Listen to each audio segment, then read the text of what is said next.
सोच का फर्क। सास बहू का रिश्ता ऐसा होता है जो परायेपन से अपने तक की दूरी तय करता है।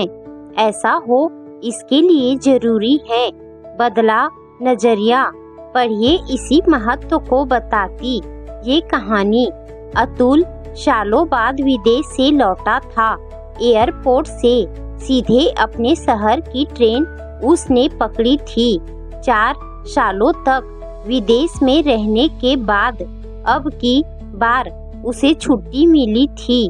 शहर तक जाने के लिए रात की ट्रेन ही उसे सबसे सुविधाजनक लगी थी। एसी अपार्टमेंट में खुद को सहज महसूस करने के बाद उसने यादों की फेहरिस्त को टटोला। शहर की कचौरियाँ, नमकीन, मिठाई उसे याद आ गई। मुंह में पानी आ गया। विदेशों में ऐसा स्वाद कहाँ था, बल्कि वहाँ तो यह व्यंजन देखने को भी नसीब नहीं होते थे। भूले बिसरे अच्छे बुरे रिश्तेदार मित्र भी उसे याद आ रहे थे। बड़े दिनों बाद उनसे वह मिलेगा। सुबह जब ट्रेन स्टेशन पर पहुंचने लगी तो माँ का चेहरा उसे सबसे ज्यादा याद आने लगा। छोटा भाई स्टेशन पर लेने पहुंच गया था। दोनों के बीच रास्ते भर बातों का आदान प्रदान हुआ। घर पर माँ प्रतीक्षा कर रही थी। बड़े बेटे को देखकर आंखों की चमक चौगुनी हो गई। माँ ने उसके नहाने धोने के बाद आराम करने को कहा। अतुल थका हुआ भी था, सो जल्दी ही नींद आ गई। बच्चों के शोर से नींद खुली तो दोपहर हो चली थी। दोनों बच्चे बड़े प्यार से ताऊ जी से मिले। थोड़ी बहुत चॉकलेट्स जो वो लाया था उनमें बांट दी। दोपहर के लंच के दौरान कई किस्से आदान प्रदान हुए। माँ के हाथ का ढोकला, मक्के के व्यंजन, अचार दोबारा चखने को मिला तो लगने लगा कि अपने देश में जिंदगी कितनी सुकूनदायक है। अपना देश, अपने लोग, अपना खाना पीना। विदेशों में तो दशहरा दिवाली भी अनुमति से मनानी पड़ती है। त्योहार का मजा ही नहीं रह जाता। वहाँ पैसा तो है पर एक अजीब सा खालीपन है।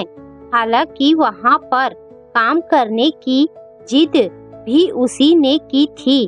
फिर बहन और जीजा जी ने अपने माध्यमों के प्रभाव से उसकी नौकरी लगवा दी थी।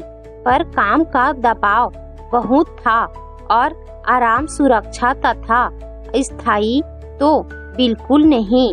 विदेशों में 2 पैसा कमा के वहाँ की लग्जरी लाइफ स्टाइल से भले ही आप पड़ोसियों को प्रभावित कर ले, पर मन ही मन तो उस तोते की तरह महसूस करते हैं जो पिंजरे में महंगा खाना खाता है लेकिन उड़ नहीं सकता।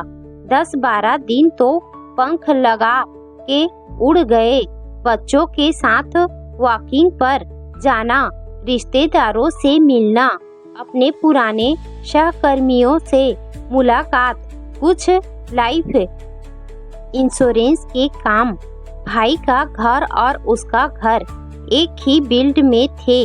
पत्नी की कभी माँ से बनी नहीं, या यूँ कहे कि उसने भी आर्थिक लालच में बनने की कोशिश ही नहीं की। सो माँ उसके पास कभी नहीं रही।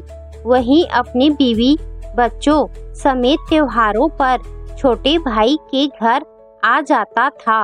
माँ के कुछ छूट-फूट खर्चों के अलावा समस्त खर्चे, रिश्तेदारों से लेन देन सब छोटे के माथे थे। भाई की बीवी नौकरी पेशा थी, घर दफ्तर दोनों संभालती थी।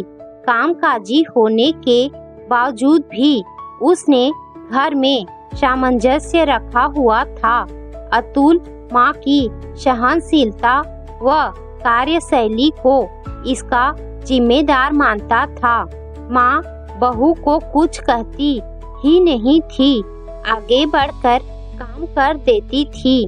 भाइयों के रहते हुए भी घर गृहस्थी में अनेक काम होते हैं। माँ सभी को साथ लेती थी। गेहूं बीनना, अचार बनाना, बढ़िया व चिप्स डालना, यह सारे काम कहाँ बहू से सधते। वह तो ठहरी कामकाजी महिला। उस दिन तो हद ही हो गई। बहू की जोरों की आवाज उसके कानों में पड़ी। वह सुबह बच्चों के टिफिन में ब्रेड पकौड़ा देना चाह रही थी और घर में ब्रेड नहीं थी। उसने माँ को कहा कि वह मार्केट में ही थी, बता देती तो लेती आती। इतना सुनना था कि अतुल को गुस्सा आ गया। इतना शोषण, बेचारी विधवा बेसहारा माँ का यह हर्ष अतुल माँ को अपने कमरे में ले आया। उसने माँ से कहना शुरू किया कि बहू उनसे नौकरानी की तरह ट्रीट करती हैं, उनका शोषण सा हो रहा है। भाई भी कुछ नहीं कहता, पर माँ ने उसे चुप करा दिया। खैर, जाने का वक्त भी आ गया। भरे गले से उसने माँ से विदा ली। लग रहा था मानो माँ को जुल्म सहने के लिए छोड़कर जा रहा हो। माँ ने उसकी मन स्थिति भांप ली। वे बोली कि वह उसकी चिंता न करे, वह छोटे बेटे के साथ खुश है।